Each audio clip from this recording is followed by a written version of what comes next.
अल्हम्दुलिल्लाह वस्सलातु वस्सलामु अला रसूलिल्लाह अम्मा बाद। यौम अरफ़ा के हवाले से आज 3 बातें लेकर आपके सामने हाज़िर हुआ हूँ जो इंतहाई तवज्जो तलब हैं।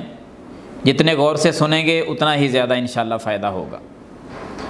नंबर 1, यौम अरफ़ा की फ़जीलत क्या है और किसको कहा जाता है, कौन सा वो दिन है जिसको यौम अरफ़ा कहा जाता है। नंबर 2, यौम अरफ़ा को रोज़ा रखना ये कितनी फ़जीलत का बायस है और किस कदर बंदों को फ़ायदा होता है।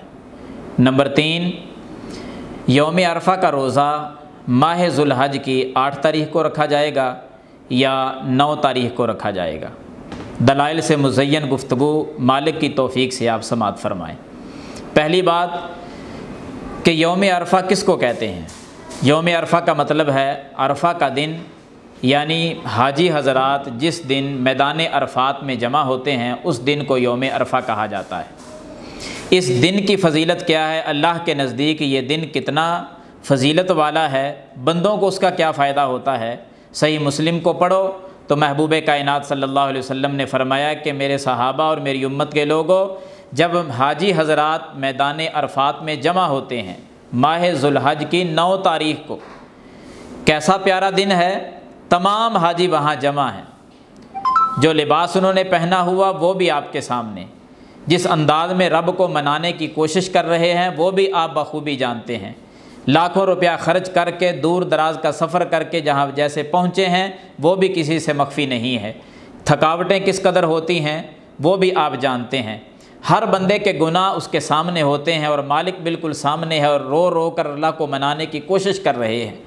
जब ये हालत होती है तब नबी सल्लल्लाहु अलैहि वसल्लम ने फरमाया कि अल्लाह ताला सबसे ज़्यादा करीब आ जाता है मैदान अरफ़ात में। जब हाजी हज़रात इस कैफियत में जमा होते हैं, हाजियों के बिल्कुल अल्लाह करीब आकर फिर फ़रिश्तों में फ़ख्रिया अंदाज में मालिक एक ऐलान करता है कि ए फ़रिश्तों, ये जो मेरे बंदे रो रहे हैं, इस लिबास में सारे इकट्ठे हैं, इस मैदान में सारे जमा हैं और जिस कैफियत में ये रो रहे हैं, मेरे फ़रिश्तों ये मुझसे क्या मांग रहे हैं, फ़रिश्तों ये बंदे क्या कह रहे हैं।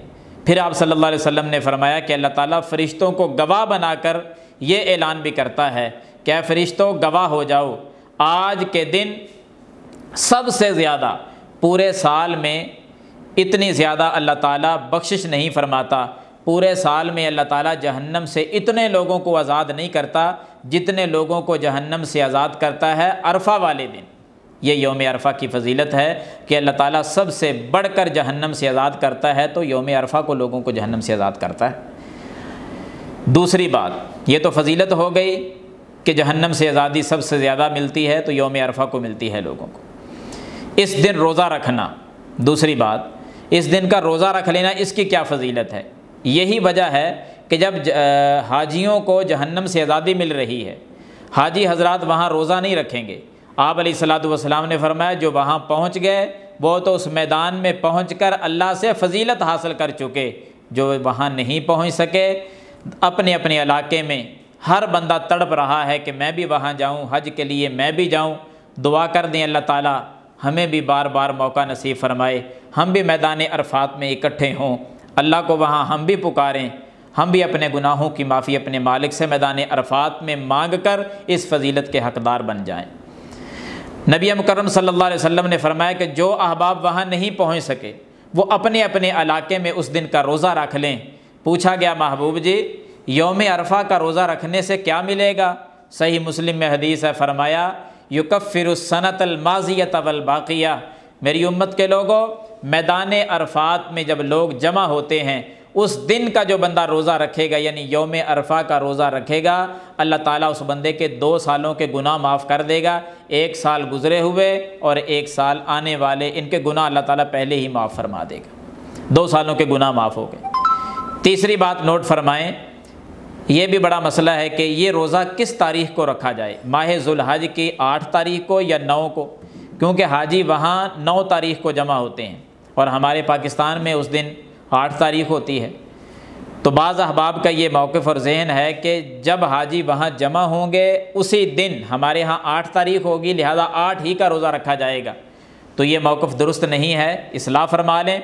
9 तारीख का रोज़ा रखा जाएगा। रोयत के एतबार से, चाँद को देखने के लिहाज से, जब जिस इलाके में 9 तारीख होगी चाँद की, वो उसी दिन का रोज़ा रखेगा, उसी को यौम अरफा का रोज़ा कहा जाएगा।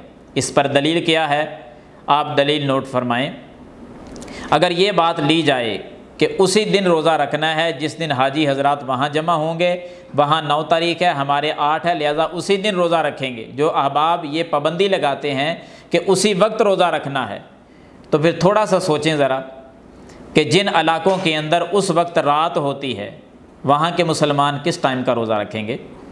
सऊदी अरब में दिन है, अमेरिका में रात है। अमेरिका में रहने वाले मुसलमान वो किस टाइम रोज़ा रखें, रात का रोज़ा रखेंगे। ये तो शरीयत में जायज़ ही नहीं है रात का रोज़ा रखना। अगर आपको ये बात ज़रा मुश्किल लगती है तो हम पाकिस्तान में बैठे हैं, पाकिस्तान के हिसाब से ही सोच लेते हैं।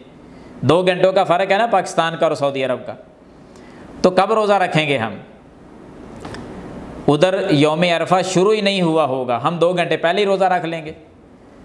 उधर 2 घंटे अभी बाकी होंगे, शाम के वक्त यौम अरफा ख़त्म होने में 2 घंटे बाकी होंगे, हमारी इफ्तारी भी हो जाएगी।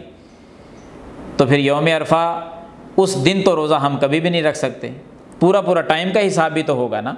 और जिन इलाकों में दिन सिर्फ है ही 2 घंटों का, किसी इलाके में 2 घंटों की रात है, दिन बहुत बड़ा है। फ़िनलैंड का आप मुताला करें कितना फ़र्क है।